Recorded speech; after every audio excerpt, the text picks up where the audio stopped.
ಎಚ್.ವಿ. ರಾಜೀವ್ ಸ್ನೇಹ ಬಳಗದ ಮೈಸೂರಿನ ಕುವೆಂಪು ನಗರ 47ನೇ ವಾರ್ಡ್ನ ದೈವಜ್ಞ ಭವನದಲ್ಲಿ ಆರ್. ಕುಮಾರ್ ಹುಡ್ಕೋರವರ ನೇತೃತ್ವದಲ್ಲಿ ವಿಶ್ವ ಹಿರಿಯರ ನಾಗರಿಕ ದಿನಾಚರಣೆ ಪ್ರಯುಕ್ತ 100 ಹಿರಿಯ ನಾಗರಿಕರಿಗೆ ಪಾದಪೂಜೆ ಮಾಡುವ ಮೂಲಕ ಉದ್ಘಾಟನೆ.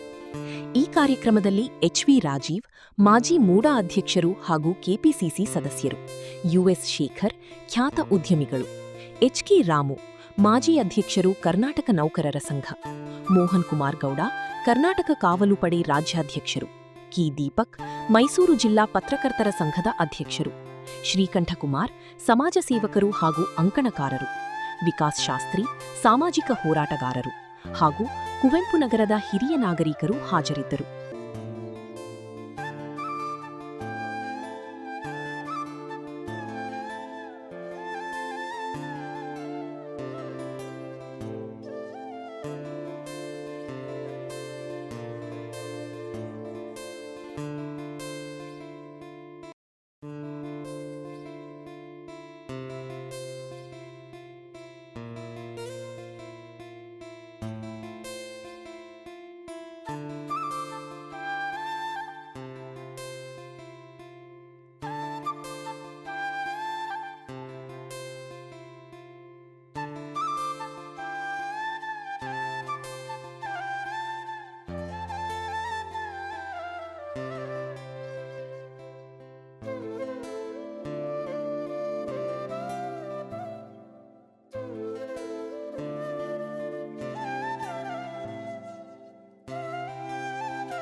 ಅವರೇ ಆದಂತ ರೀತಿಯಲ್ಲಿ ಸಮಾಜ ಸೇವೆಯನ್ನ ಮಾಡ್ತಾ ಬರ್ತಾ ಇದ್ದಾರೆ. ಇವತ್ತು ವಿಶ್ವ ಹಿರಿಯ ನಾಗರಿಕರ ದಿನಾಚರಣೆಯ ಪ್ರಯುಕ್ತ ನನ್ನೆಲ್ಲ ತಂದೆ ತಾಯಂದಿರಿಗೆ, ಹಿರಿಯರಿಗೆ ಅವರನ್ನ ಗೌರವಿಸುವಂತಹ ಬಹುದೊಡ್ಡ ವಿಶಿಷ್ಟವಾದಂತಹ ಕಾರ್ಯಕ್ರಮವನ್ನು ರೂಪಿಸಿದ್ದಾರೆ. ಮೊದಲನೇದಾಗಿ ನಾನು ಇಂತಹ ಒಂದು ಆಲೋಚನೆಗಳನ್ನ ಸಲ್ಲಿಸಲಿಕ್ಕೆ ಬಯಸ್ತೇನೆ. ಕಾರಣ ಇವತ್ತಿನ ಯುವ ಜನಾಂಗ ಯಾವುದರಿಂದ ವಂಚಿತರಾಗಿದ್ದಾರಪ್ಪ ಅಂತಂದ್ರೆ ಹಿರಿಯ ನಾಗರಿಕರ ಒಡನಾಟದಿಂದ ವಂಚಿತ ಆಗ್ತಾ ಇದೆ. ನಾನು ಕಳೆದ 28 ವರ್ಷ ಮೈಸೂರಿನಲ್ಲಿ ಪತ್ರಕರ್ತನಾಗಿ ಕೆಲಸ ಮಾಡಿ ಅನೇಕ ವಿಶೇಷ ಕಾರ್ಯಕ್ರಮಗಳನ್ನ ನೋಡಿದ್ದೀವಿ.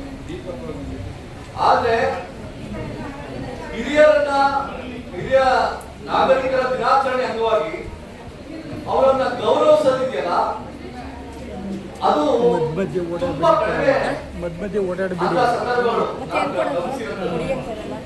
ಅಂತ ಒಂದು ವಿಶಿಷ್ಟವಾದಂತಹ ಸಂದರ್ಭವನ್ನ ಸೃಷ್ಟಿ ಮಾಡಿಕೊಂಡಿದ್ದಾರೆ ಎಚ್ ಪಿ ರಾಜೀವ್ ಸ್ನೇಹ ಅವರದ್ದು.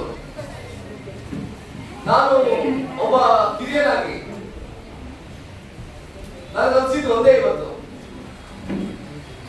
ಕಾರ್ಯಕ್ರಮಕ್ಕೆ ಬರ್ಲಿಕ್ಕೆ ಆಗದಷ್ಟು ಒತ್ತಡಗಳಿರ್ತವೆ ಪತ್ರಕರ್ತರಿಗೆ.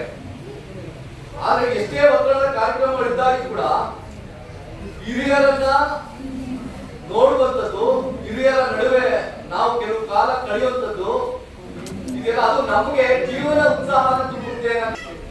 ಯಾಕಂತಂದ್ರೆ ಜೀವನ ಉತ್ಸಾಹ ಅನ್ನುವಂಥದ್ದು ಮನುಷ್ಯನಿಗೆ ತುಂಬಾ ದೊಡ್ಡದು. ನನಗೆ ಅಂತೂ ಅನಿಸ್ತಾ ಇರೋದು, ಇವತ್ತಿನ ಪ್ರಪಂಚ, ಇವತ್ತಿನ ಸಮಾಜವನ್ನ ನೋಡ್ತಾ ಇದ್ದಾಗ ನನಗನ್ಸೋದು, ಕಾಲ ಒಂದಿತ್ತು ನಾವು 100 ವರ್ಷಗಳನ್ನ ಪೂರೈಸಿ ಆದವರು ಮನೆಗೊಬ್ಬರು ಸಿಕ್ತಿದ್ರು. ಆದ್ರೆ ಇವತ್ತು ಊರಿಗೊಬ್ರು ಕೂಡ ಸತಾಯಿಸಿಗಳು ನಮಗೆ ಸಿಗ್ತಾ ಇಲ್ಲ. ಮತ್ತೆ ಇವತ್ತಿನ ಸಮಾಜದ ವ್ಯವಸ್ಥೆಯನ್ನ ನೋಡ್ತಾ ಇದ್ರೆ, ನೀವು 20-30 ವರ್ಷಗಳಲ್ಲಿ 70 ವರ್ಷಗಳನ್ನ ಪೂರೈಸಿದಂತ ಹಿರಿಯ ನಾಗರಿಕರನ್ನ ನಾವು ನೋಡ್ಲಿಕ್ಕೆ ಸಾಧ್ಯ ಆಗೋದಿಲ್ವೇನೋ. ಹಿಂದೆ 70 ವರ್ಷ ಬದುಕಿದ್ರು ಕಡೆ ನಾವ್ ಹೇಳ್ತಿದ್ವಿ, ನಮ್ಮ ತಾತ 110 ವರ್ಷ ಬದುಕಿದ್ರು, 120 ವರ್ಷ ಬದುಕಿದ್ರು ಅಂತ. ಇನ್ 20-30 ವರ್ಷ ಕಳೆದ್ರೆ 70 ವರ್ಷ ಬದುಕಿರೋನ್ನ ನಾವು ನೋಡಿದೀವಿ ಅನ್ನೋ ಹೇಳೋದ್ರ ಮಟ್ಟಿಗೆ ನಮ್ಮ ಜೀವನ ಮತ್ತೆ ಸಮಾಜ ಹೋಗ್ತಾ ಇದೆ. ನನಗಾದ್ರೂ ಅನ್ಸೋದು ಒಂದು, ತುಂಬಾ ಪ್ರಾಮಾಣಿಕವಾಗಿ ಒಬ್ಬ ಮನುಷ್ಯ ಹುಟ್ಟಿ ಅವನೇನು ಸಾಧಿಸ್ತಾ ಅಂತ ಹೇಳಿದ್ರೆ, ನನಗೆ ವೈಯಕ್ತಿಕವಾಗಿ ಅನ್ಸೋದು ನನಗೆ ಗೊತ್ತಿಲ್ಲ. ಅವನು ಗಳಿಸಿದ ಸಂಪತ್ತು, ಅವನ ಸಾಧನೆಯನ್ನ ತಿಳಿಸ್ತಾ, ಅದರಲ್ಲೂ ವಿಶೇಷವಾಗಿ ವಿಶ್ವ ಹಿರಿಯ ನಾಗರಿಕರ ದಿನಾಚರಣೆ ಪ್ರತಿ ವರ್ಷ ಆರೋಗ್ಯ ತಪಾಸಣಾ ಶಿಬಿರ, ಹೃದಯ ತಪಾಸಣಾ ಶಿಬಿರ ಹಾಗೂ ಈ ರೀತಿ ಕಾರ್ಯಕ್ರಮಗಳನ್ನ ಈ ಭಾಗದಲ್ಲಿ ಮಾಡ್ತಾ ಇದೆ. ಅದು ಕಳೆದ 6 ವರ್ಷಗಳಿಂದಲೂ ಮಾಡ್ತಾ ಇದೆ. ನಮಗೆ ಹಿರಿಯ ನಾಗರಿಕರು ಅಂದ್ರೆ ಅತಿ ಹೆಚ್ಚು ಗೌರವ, ವಿಶ್ವಾಸ. ಹಾಗಾಗಿ ಅವರು ಮಾಡುವಂತಹ ಕೆಲಸಗಳನ್ನ ನಾನು ತಂಡದಲ್ಲಿ 329 ಕಾರ್ಯಕ್ರಮಗಳನ್ನ ಅವರು ಇಡೀ ಮೈಸೂರು ನಗರದಲ್ಲಿ ಎಲ್ಲ ರುದ್ರಭೂಮಿ ಸಂಘ ಸಂಸ್ಥೆಗಳನ್ನ ಒಟ್ಟುಗೂಡಿ ಈ ಸ್ವಚ್ಛತಾ ಕಾರ್ಯಕ್ರಮಗಳನ್ನ ಮಾಡ್ತಾ ಇದ್ರು. 95 ವಾರಗಳು ಸ್ವಚ್ಛತಾ ಕಾರ್ಯಕ್ರಮಗಳನ್ನ ಮಾಡ್ಬೇಕಾದ್ರೆ ನಾನು ಈ ಭಾಗದಲ್ಲಿ ಏನಾರ ಮಾಡ್ಬೇಕು ಅಂತ ಆಗ ಪಾರ್ಥಿವ ಗಿಡಗಳನ್ನ ನಿರ್ಮೂಲನೆ ಮಾಡ್ತಾ ಹಿರಿಯರಿಗೂ ಹಾಗೂ ಮಕ್ಕಳಿಗೆ ಒಂದು ಅತಿ ಹೆಚ್ಚು ಆರೋಗ್ಯ ಸಿಗುವ ದೃಷ್ಟಿಯಲ್ಲಿ ನಾವು ಒಂದು ನಮ್ಮ ನಾಯಕರಂತ ರಾಜವಣ್ಣವರು ಹಲವಾರು ಸಮಾಜ ಸೇವೆಗಳನ್ನ ಮಾಡ್ತಾ ಬಂದ್ರು.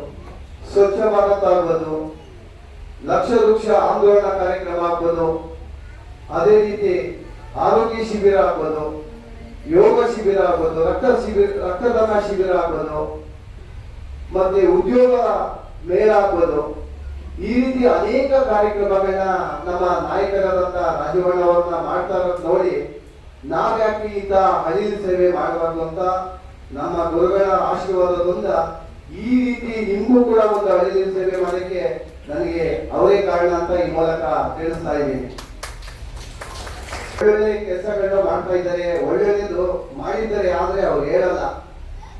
ಅವ್ರು ಏನೇ ಮಾಡಿದ್ರು ಜನಗಳ ಮನಸ್ಸಲ್ಲಿ ಗೊತ್ತೇ ಇರುತ್ತೆ. ಆದ್ರೆ ಮುಂದಿನ ದಿನಗಳಲ್ಲಿ ಅವರು ಈ ಭಾಗದಲ್ಲಿ ಒಂದು ಈ ಮುಂದಿನ ದಿನದಲ್ಲಿ ನಿಂತ್ಕೊಂಡಾಗ ಈ ಭಾಗದಲ್ಲಿ ಕೇರ್ ಕ್ಷೇತ್ರದಲ್ಲಿ ನಿಮ್ಮೆಲ್ಲರ ಆಶೀರ್ವಾದ ಕೊಡಿ, ಮತ್ತಷ್ಟು ಶಕ್ತಿ ತುಂಬುವಂತಹ ನಿಮ್ಮೆಲ್ಲರಿಗೂ ಕೆಲಸ ಮಾಡ್ತಾರೆ ಅಂತ ಈ ಮೂಲಕ ತಿಳಿಸ್ತಾ ಇದ್ದೀನಿ. ಮುಂದಿನ ದಿನ ಅವರು ಏನು ಅಪೇಕ್ಷೆ ಪಡದೆ ಕಳೆದ ಒಂದು 35 ವರ್ಷಗಳಿಂದ ಮಾಡ್ತಾ ಬಂದರೆ ಸೇವೆಗಳನ್ನ ನಾವು ಅಳಿಲು ಸೇವೆ ಮಾಡ್ತಾ ಇದ್ದೀವಿ. ಇಂಥವರು ನಾಯಕರು ನಿಮ್ಮ ಭಾಗದಲ್ಲಿ ನೀವು ಉಳ್ಕೊಂಡ್ರೆ ಇವನ್ನ ಶಕ್ತಿ ತುಂಬಿದ್ರೆ ಮುಂದಿನ ದಿನದಲ್ಲಿ ಅವರಿಂದ ನೀವು ತುಂಬಾ ಅಪೇಕ್ಷೆ ಪಡುವಂತ ಕೆಲಸಗಳನ್ನ ಮಾಡಿಸ್ಕೋಬಹುದು ಅಂತ ಈ ಮೂಲಕ ತಿಳಿಸ, ಮತ್ತೆ ಇಲ್ಲಿ ಬರ್ತಕ್ಕಂತ ಹಿರಿಯ ನಾಗರಿಕರಿಗೆ ಹಿರಿಯ ನಾಗರಿಕರ ದಿನಾಚರಣೆ ಪ್ರಯುಕ್ತ ಇವತ್ತು ವಂದನೆಗಳನ್ನ ತಿಳಿಸ್ತಾ ಇದ್ದೀನಿ. ಅದೇ ರೀತಿ ಇವತ್ತು ನಿಮಗೆ ಒಂದು ಹಳಿದ ಸೇವೆ, ಪಾದ ಸೇವೆ ಮಾಡಬೇಕು ಹಾಗೂ ಒಂದು ಗೌರವಿಸಬೇಕು ಅಂತ ಇವತ್ತು ಕಳೆದ 3 ವರ್ಷಗಳಲ್ಲೇ ಈ ಕಾರ್ಯಕ್ರಮಗಳನ್ನ ನೆನೆಸ್ಕೊಂಡಿದೆ. ಅದು ಈ 3 ವರ್ಷದಲ್ಲಿ ಈ ಬಾರಿ ಅದು ನನ್ನ ಮನಸ್ಸಿಗೆ ಈಗ ಗುರಿ ಮುಟ್ಟುವ ಒಂದು ಮನಸ್ಸು ಈಗ ಬಂದಿದೆ. ನಿಮ್ಮೆಲ್ಲರಿಗೂ ನಮಸ್ಕಾರಗಳು, ಧನ್ಯವಾದಗಳು.